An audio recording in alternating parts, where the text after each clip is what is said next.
Shalom, shalom, family. Hopefully everyone is doing wonderful today. You don't want to do this video, family, to give an illustration, a visual illustration on this board about the difference between a solar eclipse and a lunar eclipse.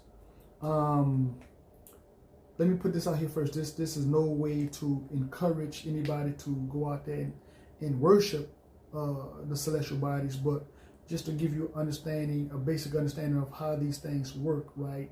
You know, also with that being said, this is not to promote either the heliocentric model or the flat earth model. You know, there's plenty of channels that are out there that's their lane, that's what they do. So you're welcome to go over there to one of those channels and you know, get into your debate or your viewpoints on that subject, you know. But anyway, like I said, what I want to do is go through this lesson and really kind of like make it make sense. And I'll tell you what, before we get into that, let's do this here, because again, I want us to be in the right spirit. I don't want anybody to be in the wrong spirit. So let's get a few scriptures before we get into this this drawing right fast. So I want to go to Jeremiah chapter 10, and we're going to start off at verse 1. Hear ye the words which Yahweh spake unto you, O house of Israel. Thus says Yahweh, learn not the ways of the heathen, and be not dismayed at the signs of heaven, for the heathens are dismayed at them. Okay, we're not supposed to be dismayed at these signs. So let's get a couple more scriptures right fast, and then we're gonna get into this. We're gonna get into the rest of this breakdown, right? So let's go to Deuteronomy chapter 4. Deuteronomy chapter 4 and verse 19. And lest thou lift up thy eyes unto heaven, and when thou seest the sun and the moon and the stars, even all the hosts of heaven, shouldest be driven to worship them, or serve them, which Yahweh thy Elohim divided unto all the nations under the whole heaven. And let's get two more right fast. Let's get 2 Kings 23. 2 Kings 23 and verse 5.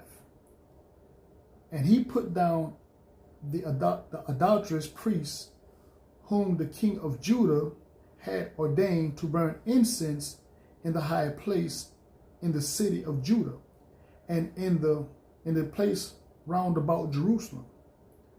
Them also that burnt incense unto Baal, to the sun, and to the moon, and to the planets, and to all the hosts of heaven.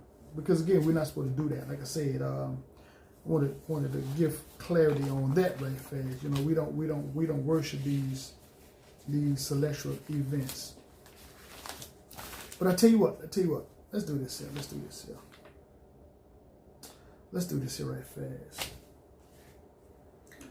And this is why I think it's important, but it's not something we should be, you know, marveled at, number one, and dismayed at, or always, you know, extremely focused on these things, right?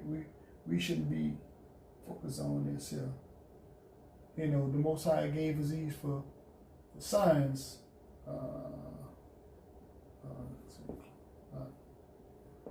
Right. Okay, so we're gonna do this here because this is really the Most High's clock when we break this down, you know. So I just want to put this illustration up there because we know the adversary have changed times and laws, but he can't change that sun and that moon, right? He can't change them stars, right? He can put these chemtrails up there to try to block out certain things, but he can't move them, right? You know, he can't move them. Again, he changed the times, he changed the day, the time of year, as far as, you know, when the New Year's is and all that stuff like that. He did that on purpose, and we know that. We looked that up in Daniel chapter 7. But anyway, Let's do this. Let's do this. Let's do this here. Because again, this is the Most High's clock. This is why this is divine and important. So let's do this here. So I'm gonna draw this here right fast. I'll tell you what. Let's make that a little bigger.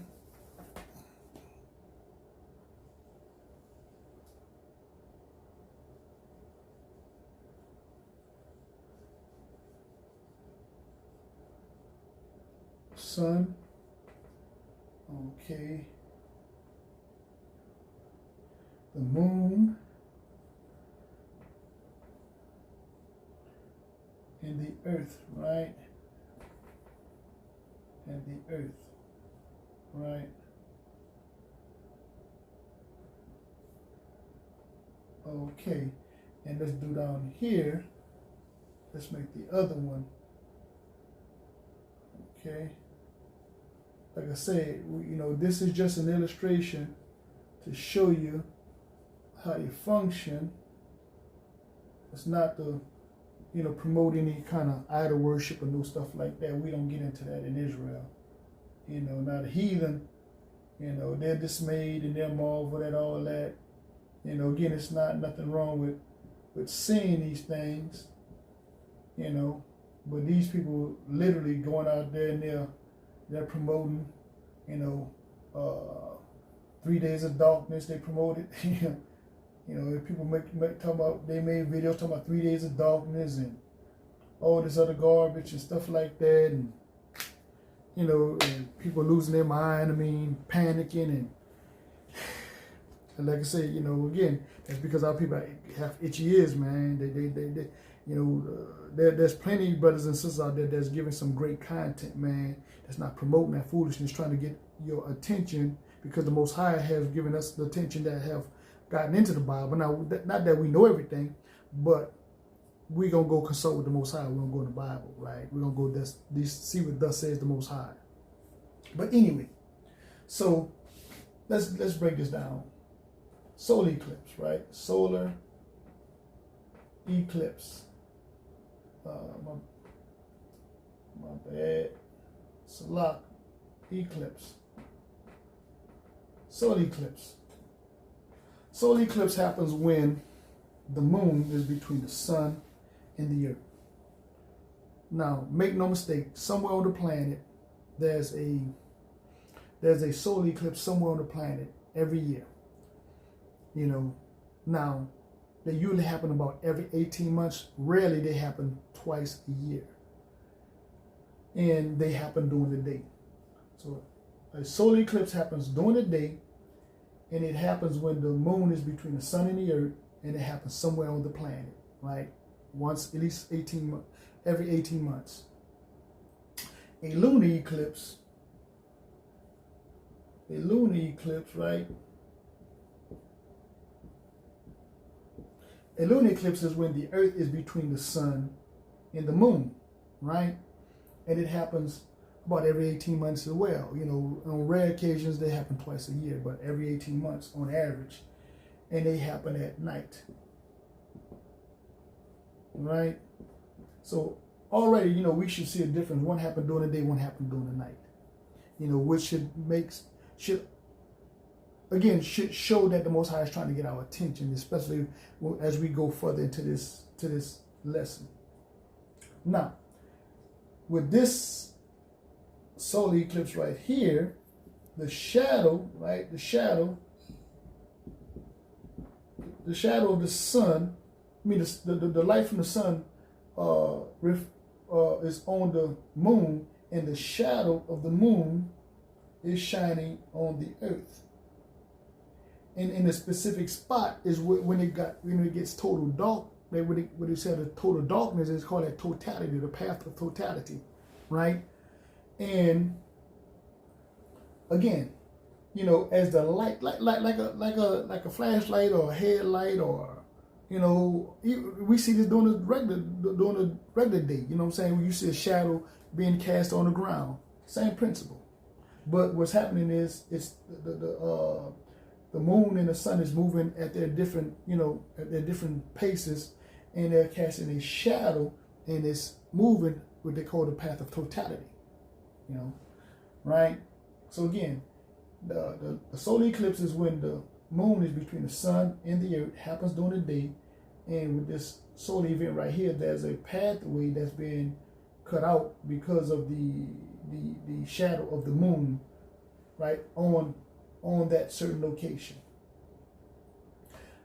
With the lunar eclipse, the earth is between the sun and the moon. The earth is between the sun and the moon, and it happens at night. Like I said again, there's somewhere on the earth, there's a lunar eclipse every 18 months, roughly once, every rare occasions there's one twice a year, but on average every 18 months. Now the difference is the sun is on one side of the earth and the moon is on the other side, and the shadow of the earth is on the moon, right? So that's the main difference, right? Now back up to this solar eclipse. What's so unique about it? Like I said, what they want, they'll tell us all this other stuff, but what they're not putting out there to the people, now the people that's on the internet see this, but the people on mainstream media or on mainstream news, they're not telling the people that this event, when you look at the pathway that has done in the last 7 years, the pathway of this thing has made an aleph and a tav over the United States, right?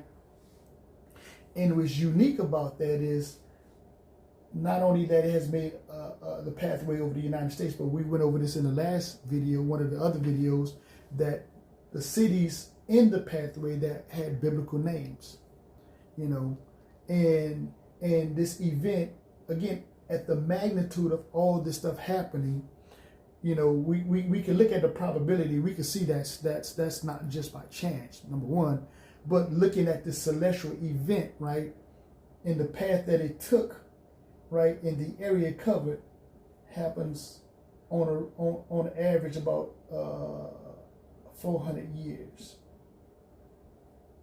So they know this.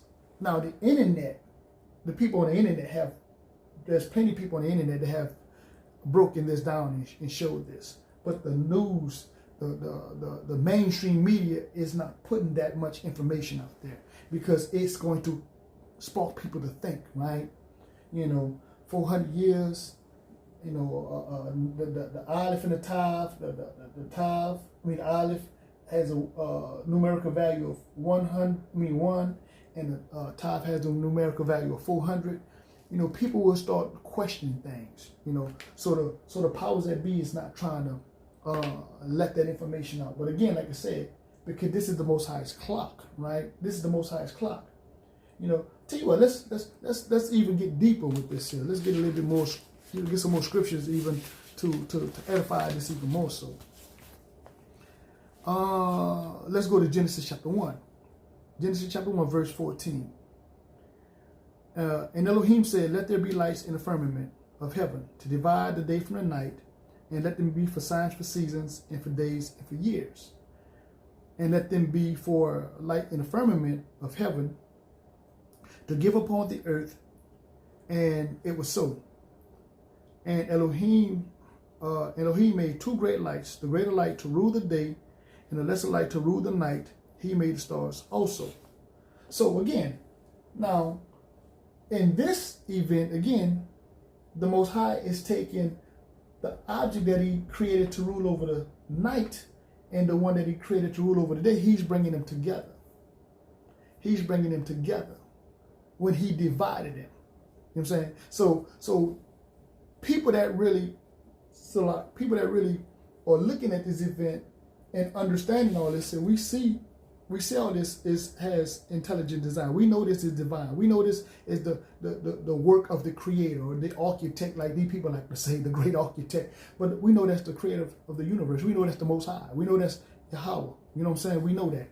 But these people were not, the mainstream media, the powers that be, is not going to give him credit. They going to have people out there gaze and marvel at and all that stuff like that. This is, again, one of the main reasons why they're trying to shut down certain social media platforms, because they don't need this information to get out there. They don't need this information to get out there. you know. And again, it's sad to say, but even the people that know this information, they keep overlooking the elephant in the room. There's a people that's in this land, right, that have been taken captive for 400 years. So all these things are connected, right? All these things are joined together. But anyway, family, I just want to go over that right fast, you know, just to give an illustration and a breakdown. You know, again, for those that may not know this, for those that may not have, you know, any kind of insight on this, this is just for that, you know what I'm saying? This is for, you know, just educational purposes only. It's not for you to go out there and, you know, worship, you know, these celestial bodies and stuff like that, but for you to get closer to the Most High, because again, he giving us the signs, right? He's telling us to pay attention, right? So with that being said, as usual, peace, love, shalom.